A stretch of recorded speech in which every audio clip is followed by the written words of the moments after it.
శాసనసభలో ఏబిసిడి వర్గీకరణ మీద చర్చ వచ్చినప్పుడు శాసనసభలో 3 ఎమ్మెల్యేలను సస్పెండ్ చేస్తే మొదట రేవంత్ రెడ్డి, రెండో పేరు సండ్ర వెంకట వీరయ్య, మూడో పేరు మా సోదరుడు మిత్రుడు సంపత్ కుమార్. మేము వర్గీకరణ కోసం శాసనసభ నుంచి వెలివేయబడ్డాం. నిజంగానే కేసీఆర్కు వర్గీకరణ చేసే ఉద్దేశమే ఉంటే మోడీ మెడలు వంచి మా మాదిగ సోదరులను ఆదుకునే ఆలోచనే ఉంటే 8 ఏళ్ళు ఎందుకు మోడీ మోచేతి నీళ్లు తాగి బతుకుతున్నాడు అని చెప్పి నేను ఈ కేసీఆర్ని అడుగుతున్నా.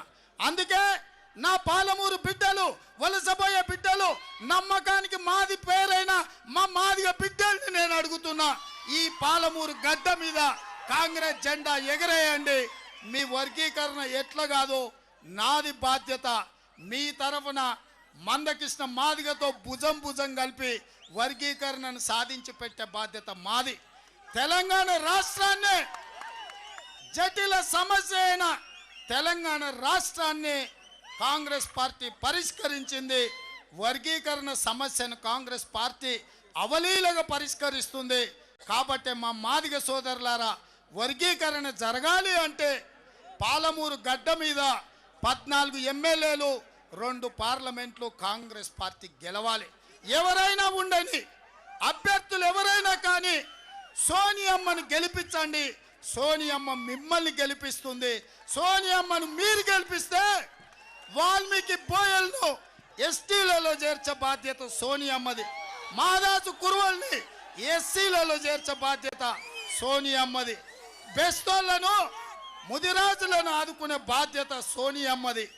మాదిగలకు వర్గీకరణ చేసే బాధ్యత సోనియమ్మది.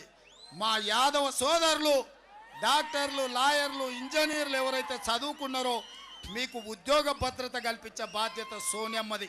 మీరు సోనియమ్మని గెలిపిస్తే సోనియమ్మ మిమ్మల్ని గెలిపిస్తుందని చెప్పి నేను ఈ వేదిక మీద నుంచి చెప్పదలుచుకున్నా. ఇవాళ మిత్రులారా ఆలోచన చేయండి. నిన్న మొన్న కేసీఆర్ సభలు కానీ, కేసీఆర్ ప్రకటనలు కానీ, ప్రశాంత్ కిషోర్ రాజకీయ వ్యూహాలు కానీ ఉన్న పలంగా కేసీఆర్ దవాఖాన పోతుండు, మంచం మీద వండుకుంటుండు, అందరి ముందల మోసుకొని పోతుండ్రు. ఇంత డ్రామా అవసరమా? ఇంత డ్రామా అవసరమా అంటే ముఖ్యమంత్రి దవాఖానకు ఓనికే ముఖ్యమంత్రి ఆరోగ్యం బాగాలేదు అని మేము అంటలేం. ముఖ్యమంత్రి ఆరోగ్యం బాగాలేకపోవచ్చు, దవాఖానకు పోతే ఫోటోలు, వీడియోలు బయటికి ఇచ్చిపెట్టి ఎవడి సానుభూతి పొందాలని ప్రయత్నం చేస్తున్నాడని నేను అడుగుతున్నా. ముఖ్యమంత్రి ఆరోగ్యంగా ఉండాలి. ముఖ్యమంత్రి గారు దొంగోని చేతుల గుత్పలాక గట్టిగా ఉండాలి. కాంగ్రెస్ పార్టీ చేతుల చిత్తుగా ఓడిపోవాలి. అదే నా కోరిక, అదే మా కార్యకర్తల ఆకాంక్ష. హాయ్ ఫ్రెండ్స్, మా టుడే టుమారో యూట్యూబ్ ఛానల్ చూస్తున్నందుకు చాలా థ్యాంక్స్. మరిన్ని లేటెస్ట్ వీడియోస్ కోసం వెంటనే సబ్స్క్రైబ్ చేయండి. అలాగే ఈ బెల్ ని కూడా రింగ్ చేసేయండి. మా నోటిఫికేషన్స్ అన్ని మీ మొబైల్లో వస్తాయి.